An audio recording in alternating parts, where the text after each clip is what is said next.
ये हिंदुस्तान कभी इत्तेहाद और अमन का इस्तियारा था, जहां हिंदू, मुसलमान, सिख, ईसाई सब मिलजुल कर रहते थे। दरगाहें, मंदिर, गिरजाघर और मस्जिदें सब एक साथ चमकती थीं, जैसे एक ही शमा के मुख्तलिफ रंग हों। ये वो सरजमीन थी जिसे दुनिया सोने की चिड़िया कहती थी। गंगा और जमुना की धाराएं सिर्फ पानी की नहीं, मोहब्बत और हम आहंगी की भी अलामत थीं। अजमेर शरीफ की दरगाह पर हर मजहब के लोग हाजिरी देते। ताजमहल के साए में मोहब्बत के गीत गाए जाते और संभल जैसे शहरों में इंसानियत का जश्न मनाया जाता। फिरका बंदी का तस्वुर न था, त्योहार और दुख सुख सबके थे। फिर वक्त बदला, आज़ादी के बाद की सियासत में धीरे धीरे नफरत के बीज बोए जाने लगे। एक ऐसा हिंदुस्तान जो मोहब्बत की ज़बान बोलता था, तकसीम की लकीर से दो हिस्सों में बट गया, लेकिन फिर भी कई दहाइयों तक उम्मीद कायम रही, मगर ये उम्मीद ज़्यादा कायम न रह सके। आज का हिंदुस्तान वो नहीं जो कभी था। सियासतदानों ने अपनी कुर्सी की मजबूती के लिए नफरत को हथियार बना लिया। मजहब जो मोहब्बत और अमन का पैगाम देता था, नफरत और इंतशार का जरिया बन गया। खुदाइयों का खेल शुरू हो गया। अब मुल्क में एक अजीब व गरीब खेल शुरू हुआ है, जिसका नाम है खुदाई का खेल। बाबरी मस्जिद, जिसे अदालत के फैसले के बाद गिराया गया, आज भी लोगों के जख्म ताज़ा है।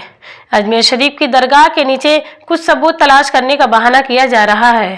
ताजमहल, जो मोहब्बत की अलामत है, पर दावा किया जा रहा है कि ये किसी मंदिर की जमीन पर बना है।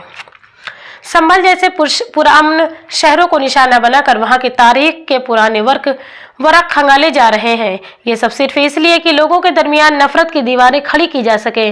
सवाल ये है कि ये दीवारें किसे फायदा देंगी? क्या नफरत की जमीन पर तरक्की के बीज बोए जा सकते हैं? आज के हिंदुस्तान में लोग खौफ के साए में जीते हैं। एक ऐसा मुल्क जहां कभी सबका साथ, सबका विकास का नारा लगाया गया था, वहां आज सबका खौफ, सबकी खामोशी का माहौल है। दंगे फसाद रोज का मामूल बन चुका है। अक़लियतें खुद को गैर महसूस करती हैं। अक़लियतें खुद गैर महसूस करती हैं। अक्सरियती तबका भी इस आग में झुलस रहा है, मगर खामोश है। मदारिस को शक की निगाह से देखा जा रहा है। मंदिर के नाम पर सियासत हो रही है और स्कूलों में बच्चों को नफरत के सबक पढ़ाए जा रहे हैं। ये वही मुल्क है जो कभी इल्म और अदब का गहवारा था। अगर ये सिलसिला यूं ही चलता रहा तो आने वाला हिंदुस्तान कैसा होगा? इमेजिन कीजिए, सोचिए, नौजवान नस्ल नफरत के बीज के साथ परवान चढ़ेगी। मोहब्बत का तस्वुर मिट जाएगा।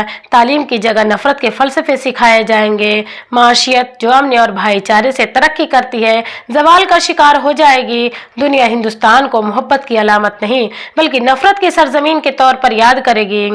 लेकिन कहानी खत्म नहीं हुई। हिंदुस्तान की जमीन अब भी वही है जिसने गांधी, इकबाल, भगत सिंह और नेहरू को जन्म दिया।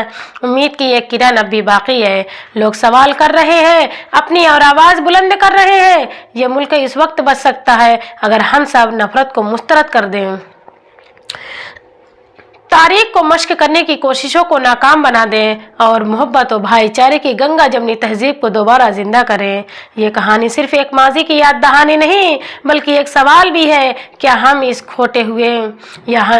इस खोए हुए हिंदुस्तान को दोबारा हासिल कर सकते हैं? जवाब हमारे हाथ में है।